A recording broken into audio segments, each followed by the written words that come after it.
Je suis, moi, depuis hier soir, mal à l'aise avec l'enchaînement des choses. J'ai été tout le long, moi aussi.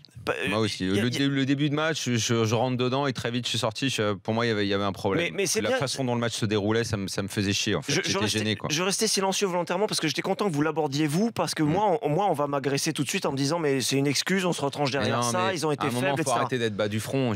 T'as un défenseur qui la veille monte dans un bus qui est victime d'un attentat. Le mec termine à l'hôpital. Le gardien est à côté. Le mec termine à l'hôpital, se fait opérer et le lendemain, il n'est pas absent comme les autres joueurs de Dortmund sont absents ou comme Bakayoko est absent. Non, il est dans le bus la veille. Ils sont victimes d'un attentat. Le mec est à l'hôpital, se fait opérer le bras et ne peut pas jouer le lendemain.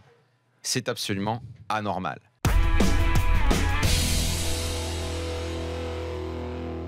Martial s'était vendu, on commençait à parler de Ballon d'Or. Mbappé, j'ai pas encore entendu le mot. Oh, attends, arrête. Non. C'était équivalent. Médiatiquement, Mbappé, c'est énorme. Non, Martial, je crois que tu as oublié. On oublie toujours. Je te garantis qu'on oublie toujours. Non, attends, on oublie toujours. Moi, j'oublie pas. Ils ont fait même peut-être un peu trop avec Mbappé. Je vais te dire en tout cas pourquoi ça ne me dérange pas de m'emballer cette fois alors que je le fais jamais.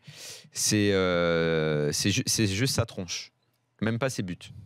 C'est sa tronche. Quand il marque, ce que son visage dégage. Après, effectivement, il y a quand il parle. Et ça compte beaucoup. Mais ce gamin est intelligent. Martial, je veux pas qu'on le prenne mal et tout, mais quand je voyais sa tête, je voyais que c'était un mec qui avait du talent, qui courait, mais sans le visage, mais même encore maintenant, c'est un peu, il prendra peut-être de la bouteille avec l'âge, mais c'est du vide.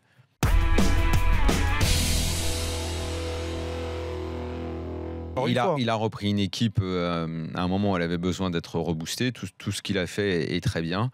Ce qu'il faut également souligner quand même dans ce club du Real, c'est la stabilité des joueurs. Ces joueurs sont ensemble depuis très longtemps. Il y a une ossature. Mine de rien, le Real, qui était le club méga actif sur le marché des transferts pendant une époque.